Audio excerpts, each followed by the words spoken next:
Welcome to SportsBeat KC, the Kansas City Star's daily sports podcast. It's Friday, October 23rd, and I'm Blair Kirchhoff. It's Chiefs-Broncos week, and today you'll hear from two of the more intriguing figures in the game, Chiefs' new running back Le'Veon Bell and Broncos quarterback Drew Lock, the former Lee Summit High and Mizzou star.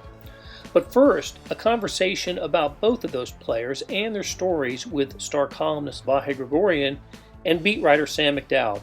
We talk about Bell and Lock and what might happen on Sunday, so let's get to it. Here are Vahe and Sam with Le'Veon Bell to follow, and then after a break, Drew Lock.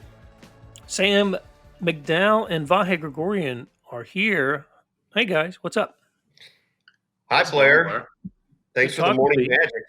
Yes, great to catch up with you guys. It just seems like yesterday we were talking Chiefs, and and here we are. But the reason I want to talk to you all is on today's show we are going to hear from Drew Lock and Le'Veon Bell, who I think are two of the more intriguing figures in Sunday's Chiefs-Broncos game, and we heard from Lock and Bell this week at their media sessions, and both of you guys were on the Drew Lock call, and I went over that this morning. I thought it was really interesting. The Drew Lock press conference lasted 13 minutes, and there were 11 questions asked, and 9 of those questions were about the Chiefs or him being from Kansas City, and both from you guys and from Denver media. So this. I'm intrigued by Drew Lock and him, him being in the role that he is in. And Vahe, you wrote about it. I think the column is in today's paper. It's been online for a day or so. It seems like Drew Lock he's rolling with it pretty well, being the sort of the bad guy in the role that he's in. Yeah, I think he is, Blair. And the thing that's kind of cool, and I you guys know him too. Sam knows him going farther back than any of us, but Drew has a certain charm, and part of his charm is his candor. Like he's willing to kind of engage the stuff that sometimes people in his position won't do. So he's sort of done that all along. It's sometimes more than others, but here he is kind of embracing the idea of being the so-called Darth Vader of the situation now when it comes to Chiefs fans. And he grew up here and went to the University of Missouri, spent most of his life here.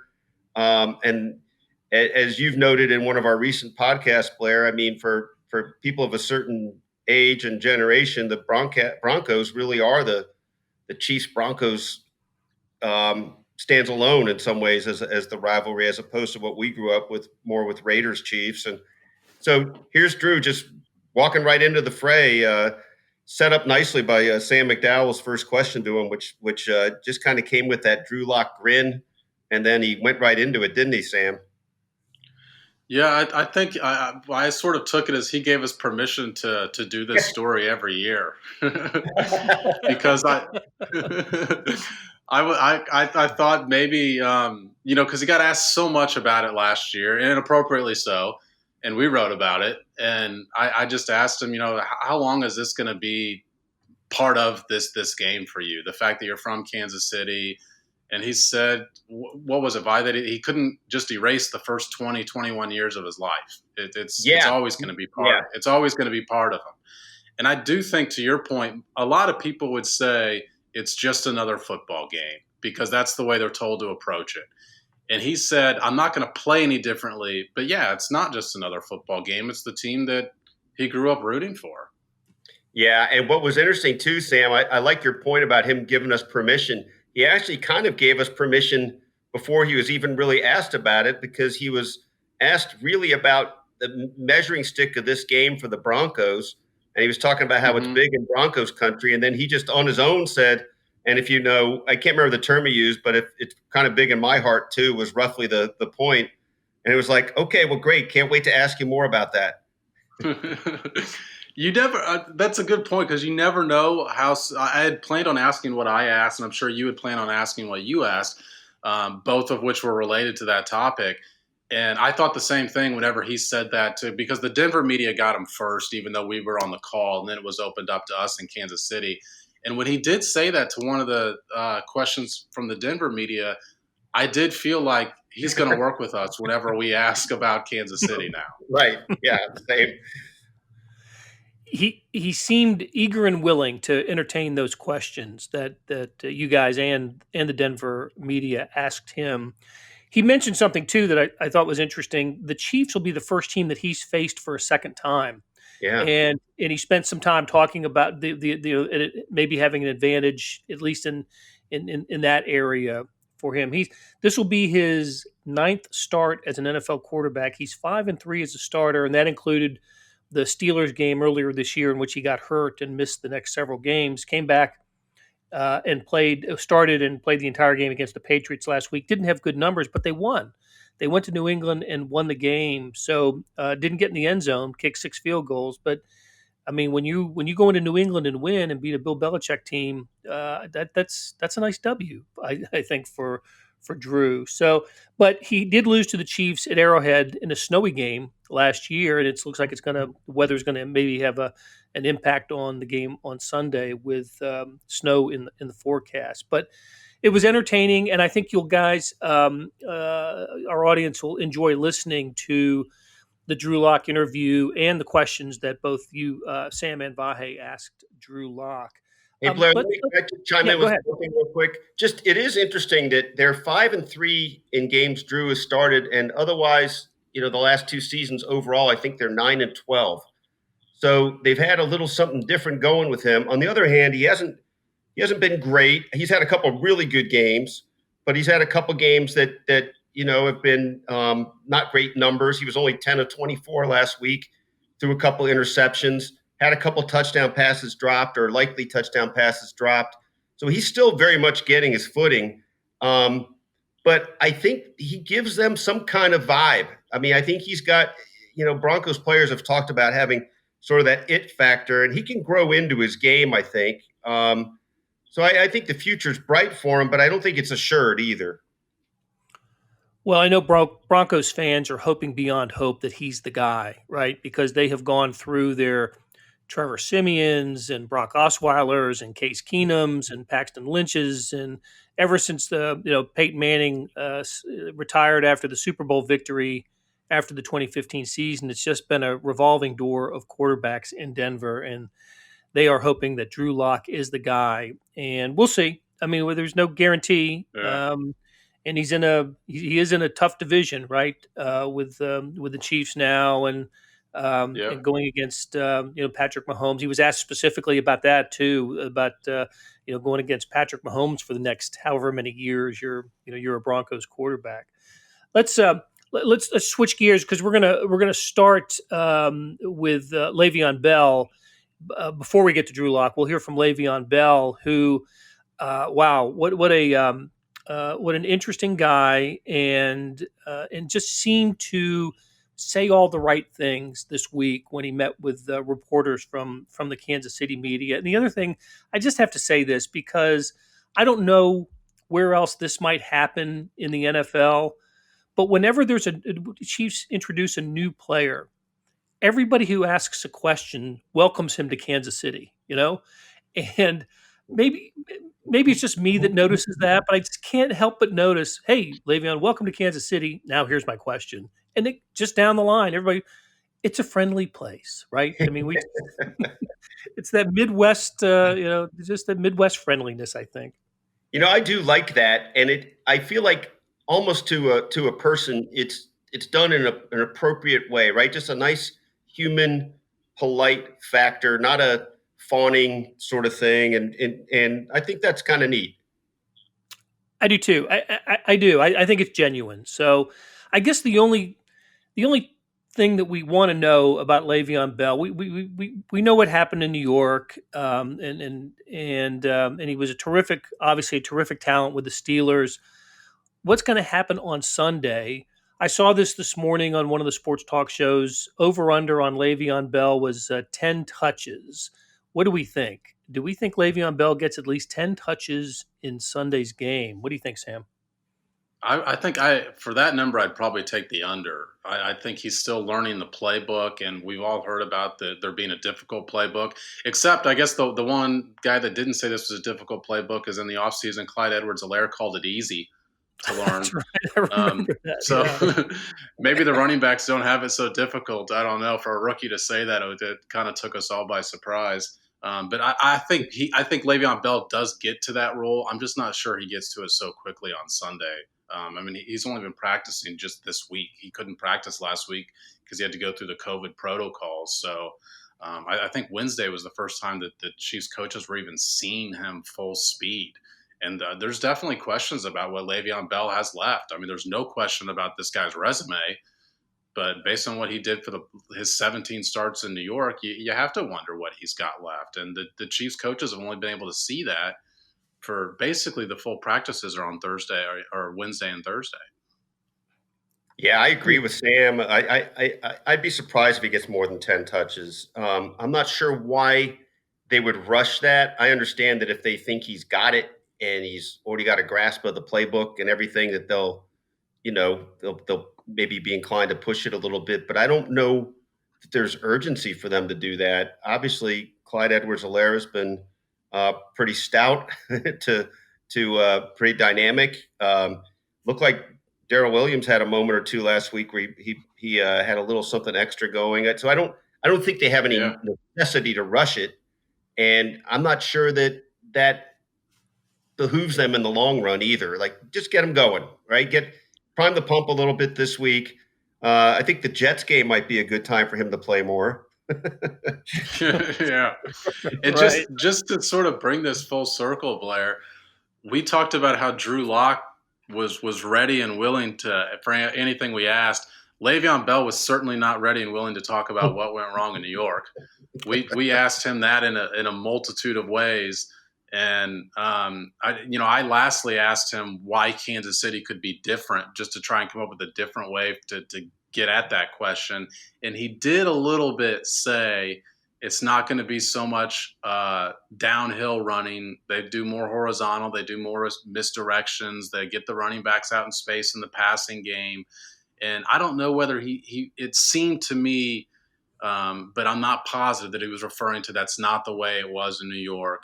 That there wasn't quite so much creativity. So maybe that's a reason that he's a little bit better here in Kansas City, or heck, maybe a lot better, because based on the numbers, they don't need him to be just a little bit better than what he produced in New York. He needs to be quite a bit better. He does. And to your point, Sam. Oh, sorry, Blair. Go ahead. No, I was going to say we'll see if the weather has anything to do with the how the Chiefs approach the game. Although, look, so the inclination is to say, well, it's going to be cold, snowy. They'll run the ball more. Patrick Mahomes' first game, it was in Denver in bitter cold weather, and he flung it for 284 and was throwing it all over the place. So I don't know if the weather has a factor. The other thing I wanted to say quickly, and I didn't realize this until I looked up Le'Veon Bell's stats. 3 of his 5 years in Pittsburgh, he had at least 75 receptions. So that's a really high total for a running back, and I think ultimately that may be, my snapshots of Damian Williams are him as a receiver, not a running back, right? It's the touchdown reception in the Super Bowl. It's the touchdown catch he had to start the scoring in the Texans playoff game. I think that may be how we see Le'Veon Bell. This is a blocking back and then catching the ball out of the backfield.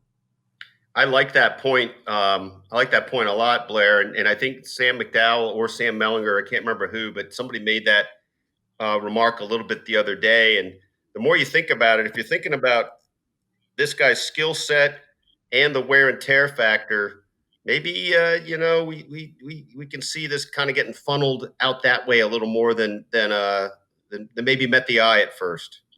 Okay, well, that's enough of us talking about Le'Veon Bell. Let's hear from Le'Veon Bell, and then we'll take a break, and then we'll come back with Drew Lock. So, Sam McDowell, Vahe Gregorian, thanks, guys, and we will talk to you again on Sunday.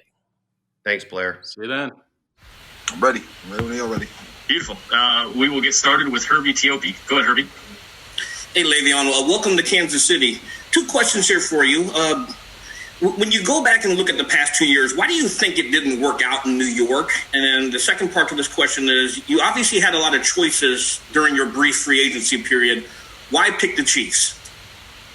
Well, to answer your first question, I'm not. It's not too much I can say about as to why it didn't work in New York. It just didn't work out, and the fact that it kind of led me to the position I'm here today. And when I had the opportunity, once I was a free agent, talking to Coach Reed, just over in that course, it's like it was just kind of undeniable to try to come here, help this team, any ways that I can help them out. Being an opportunity to play with Coach Reed is just going to be magnificent for me. So play with these players around, Patty Mahomes. I never played with a player, MVP wise, so it's going to be fun. I think it's a lot of weapons. It's going to be fun for me. Let's go next to Adam Teicher. Go ahead, Adam. Hey, Le'Veon, welcome to Kansas City. A couple things. First of all, how do you feel like you fit into the Chiefs' offense here? And second of all, are you okay with a lesser role? You saw how Clyde played the other night and how he was on a roll. So you okay playing a less role than what you had in Pittsburgh or New York? Yeah, I mean, obviously when I decided to come here, I already knew, the weapons, and it's only one football to kind of go around. So, the time where I do get my opportunity, I think it's going to be a lot of opportunity to kind of show what I can do in some space, running routes. I think this offense is really fit for my skill set. I think Coach Reed does a good job of, getting backs the ball in space, and I'm glad I got this opportunity. Let's go next to Matt McMullen. Go ahead, Matt. Hey, Le'Veon. Welcome to Kansas City, man. When you were watching the game on Monday, what was going through your mind watching your new team for the first time? I was just like, this is unbelievable. When I was watching, just kind of like, as a defense, it's just so tough to stop because you got so many weapons and you kind of just got to pick your poison. So when you got, guys, at the coaching position and the O-line and, the quarterback position, they all making the right decisions and doing the right thing and everybody's on the same page. It's just really a tough offense to stop, So I'm going to just try to come in and fit in where I can, and make some plays. Let's go next to Nate Taylor. Go ahead, Nate. Hey, Le'Veon, welcome. Like everyone else said, wanted to ask you just the reaction to the guys both in the locker room today for the first time and just what your phone showed you of your new teammates when it became clear that you had picked the Chiefs to sign with. Yeah. I mean, it's been a lot of excitement, from, the coaching staff to, the players, fans, they really embraced me being here and I loved it. I love everything about it. I really feel like, everybody welcomed me here with open arms. And this is really a relief, coming here. I don't really feel like pressured about anything. I just want to come here, be happy and play football, and people are allowing me to do that, so I feel like I'm in a great spot, great place, and I'm eager. I'm ready to roll. Let's go next to Breland Moore. Go ahead, Breland. Hi, Le'Veon. Welcome to Kansas City. First things first, kind of expound on Nate Taylor's previous question here. What kind of went into this before? I know Chris Jones, your friend, was advocating a little bit on social media before you announced you were signing. But did you hear from anybody else while you were still in that decision-making process? And also, you got to ask, have you had a chance to sample any Kansas City barbecue yet? Actually, the first day I got here, I actually did have barbecue. I had some wings, and they were unbelievable. That's first thing.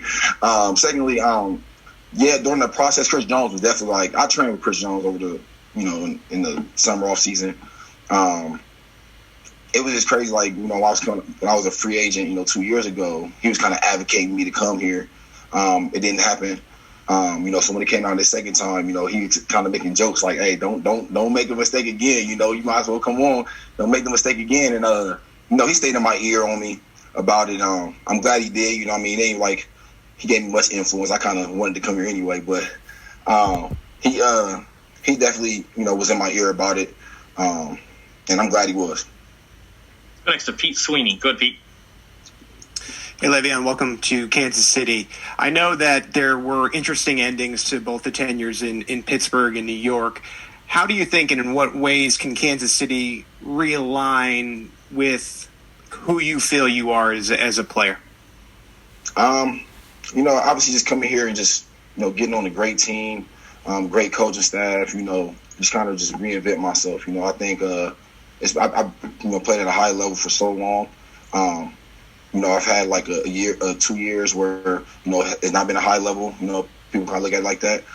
So I just want to get back here and just get my feet back under me, get in a good offense, get the ball when I can, some space, not have too much pressure on me, just play football, not really, you go out there and play football. That's really what I want to do. I think coming here is going to give me the opportunity to do that. It's a lot of players.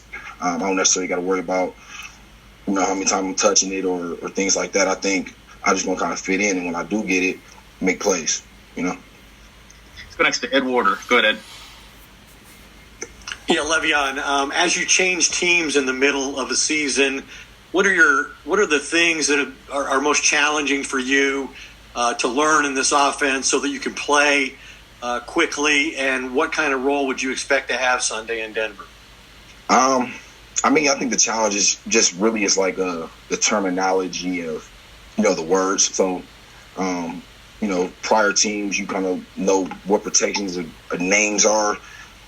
Here, it's just like different names and things like that. But it's not too tough. I think the longer I stay in my playbook, the more serious I am about my playbook, just the bigger my role would be. I just got to get a grasp of everything. I think so far I've been doing a good job, and I'm going to continue to grow. I know there's probably no limit to this offense and what he can do. So I just want to continue to grow and keep learning. We'll see where it goes. Got time for a couple more guys. We're going to go Sarin and then Sam Mcdowell. Go ahead, Sarin. Just real quick, and I'll follow up after this, Brad. Just can you, Le'Veon, I'm not sure how it works when a guy opts out in his number. You're wearing 26. Is that available? And you grabbed it? Was there some conversations? Did you have to do anything to get 26? I just asked, was it available? They said it was, so I said okay. Easy enough. Okay, I didn't know if maybe it would be an L-back. Your style, right? You kind of had you're the first guy to really just kind of come to a complete stop and take a look at what all is going around, right? And then hit the hole, find the hole, and burst off. Nobody had really ever done that. How is that? You had great blocking as well in Pittsburgh. I know you stand up for your offensive lineman there as well. But does that style work everywhere, or is that something that you got to kind of shift and adjust depending upon who's in front of you and how the play calls work? Everybody kind of like talks about my style, and I just feel like for me personally, there's times where I'm patient and there's times where I'm not. If the hole's there, I'm going to take the hole, but if it's not there, or if it's a small hole and I can create it, make it bigger, then that's when I try to improvise. I try to manipulate defenses, and that's when you see the patience kind of come in. But, if I'm running, outside zone or something, the hole's there, I'm just going to stick my foot in the ground and take it, But a lot of times in football, you see it, defenses get paid too, so they're going to make plays. They're going to have, the O-line may not get the greatest push on the D-line, and you may have to help the O-line out a little bit. And that's when the kind of like the patience kind of come in. You kind of see like I'm kind of setting things up. So, it really depends on the play, I don't necessarily try to go in thinking I'm trying to be patient. I'm just kind of reading my blocks and improvising what happens. The last to Sam McDowell. Go ahead, Sam. Hey, Le'Veon. You watched the game on Monday night. You saw the way the Bills were trying to play against the Chiefs, and specifically just sort of the running lanes that opened up. So how different do you anticipate the defensive attention being on you here compared to what it was in New York? I think it'll be a lot different, just for the simple fact that, it's a lot of, we run a little bit more open sets here. I think there when we ran it, it's kind of a little more downhill. Here it's kind of like horizontal, reverse it, misdirections, all type of things, So defense don't really know if you're coming inside, outside, or way outside, screens, all type of things. And I think, in this offense, there's so many guys carry the ball in so many different directions. It's kind of hard to prepare for one guy, So I think that's the biggest thing for me. Hey, it's Blair. We have a special subscription offer for SportsBeat KC listeners, unlimited digital access to the Kansas City Star's award-winning sports coverage. Sign up now for 1 year of Sports Pass for access to all the sports news, features, and columns presented on the kansascity.com site, and it's only $30. That's a 40% savings off our regular rate. Your subscription will automatically renew after the initial term at $50 unless you tell us to cancel. Your subscription helps support the sports coverage of kansascity.com and the Kansas City Star, and that support has never been more important. Please visit kansascity.com/SportsBeat KC offer to get this special offer. And as always, thanks for listening. Go ahead, Jeff. Drew, hey, just curious. Last year, the Chiefs were pretty aggressive in how they approached you. Would you expect that again? And are you getting a feel for kind of how defensive coordinators look at you as a player? Yeah, I mean, I feel like we can expect them to come at us. That's kind of their defense. So, I mean, they got guys that love to rush the passer. Tyrann Mathieu is an extremely skilled guy back there, especially with rushing the passer as well. All their corners and safeties can make plays on the ball. This is a tough task for us, without a doubt. And we got to put together a good week of practice and just be ready to go.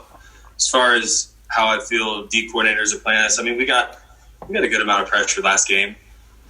A lot of man, some zone here and there. So I feel like people are really mixing it up on us. Definitely not afraid to blitz me, try to get me to move around the pocket, make steps that, maybe I should have stepped up once, or maybe I should have pushed out of the pocket.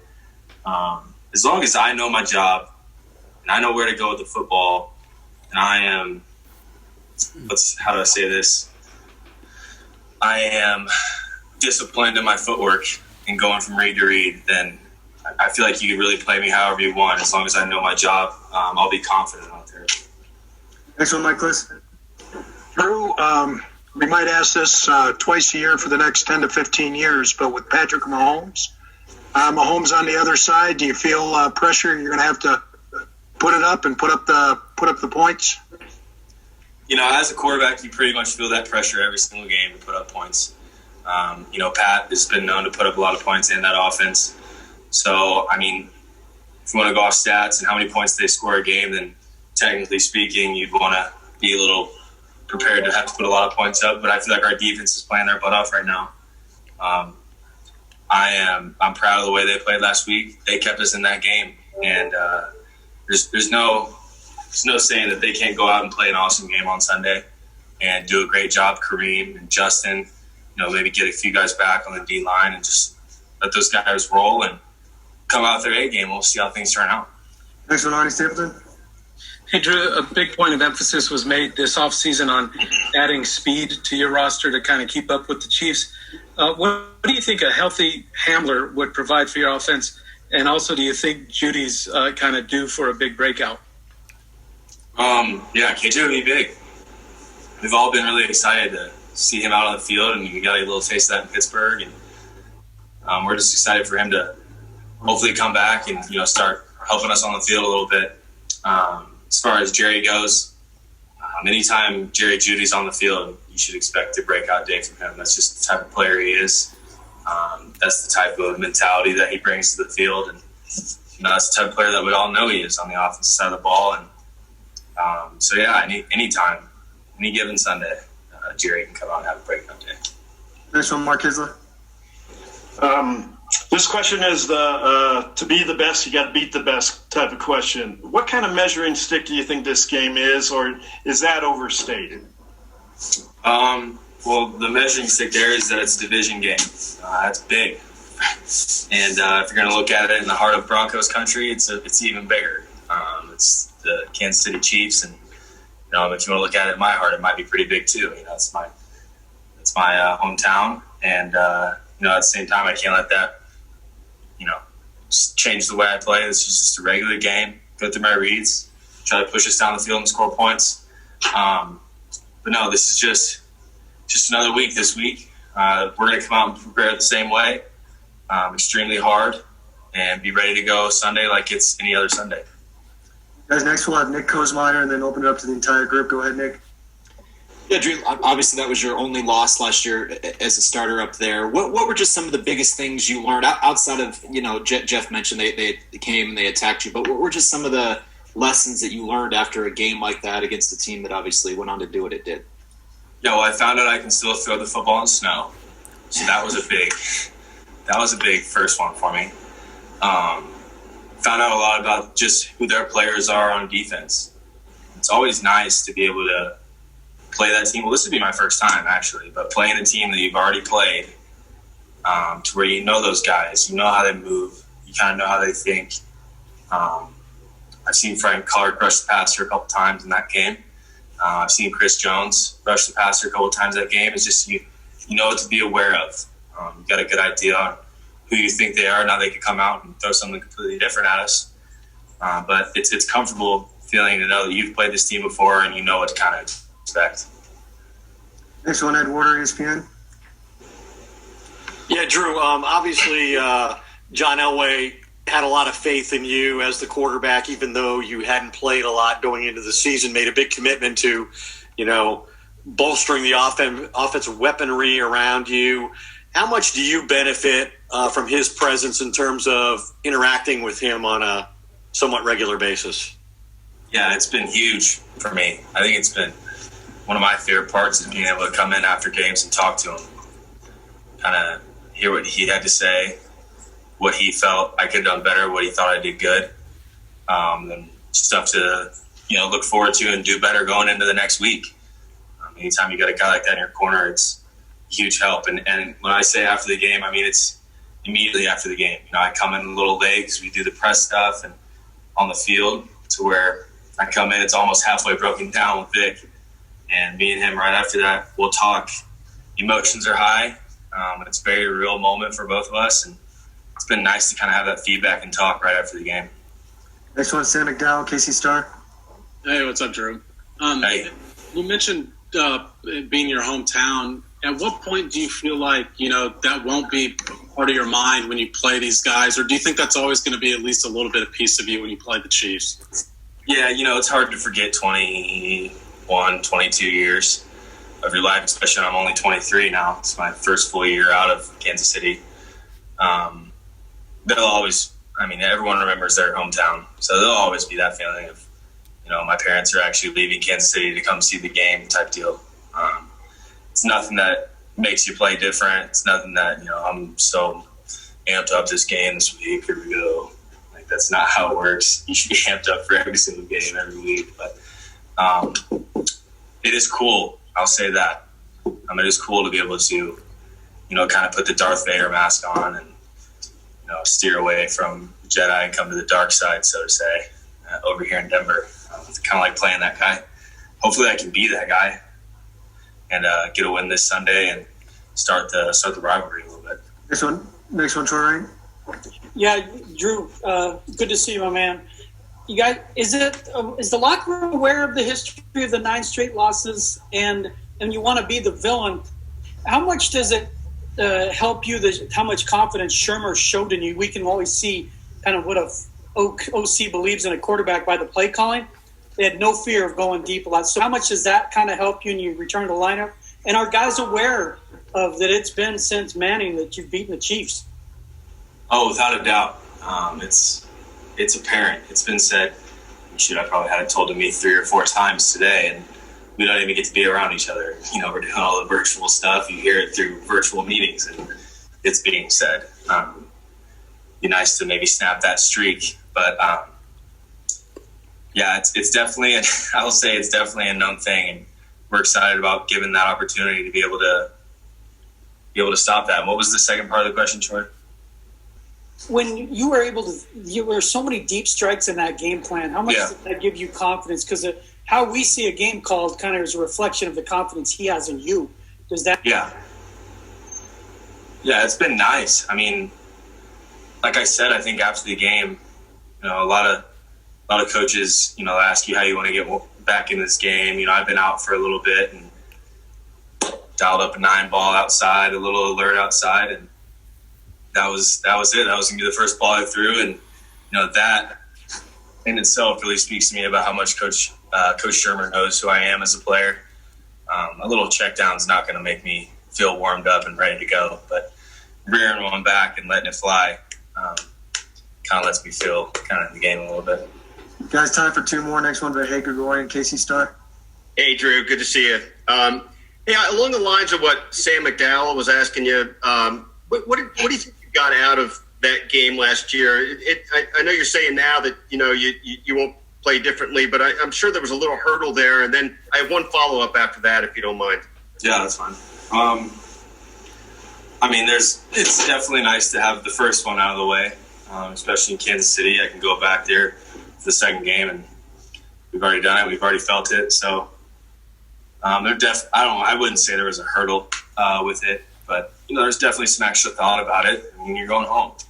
Any guy that goes home is if Phil was playing for someone else and he came here to Denver, like, oh man, here's Denver, I'm back home. Like, everybody has that back home feeling. It doesn't change the way they play in a game, but everyone has that, and sometimes it's fun to have that. It's cool to come in and be like, wow, this is where I grew up, and I'm playing on the biggest stage that when I was a kid in 8th grade playing out in my middle school, I wanted to go play in the NFL one day, and now I'm doing it in my hometown, but I'm not on that team. And just along those lines too, you mentioned the Darth Vader thing. I'm curious if you can speak to why you enjoy that, and a little bit of how that's played out when you've been home. Have you had some episodes where you've had to been confronted or just sort of strutted your stuff? Yeah, well, of course you automatically become the bad guy if you're from Kansas City and you go play for Denver. It just amplifies it even more that I went to the University of Missouri. I'm born there. I went there, never even left. Devoted those 22 years, like I said, to that state and to that city. And then in an instant, it's gone. Like I changed sides there and come to the light over here. Come to the good old Denver side.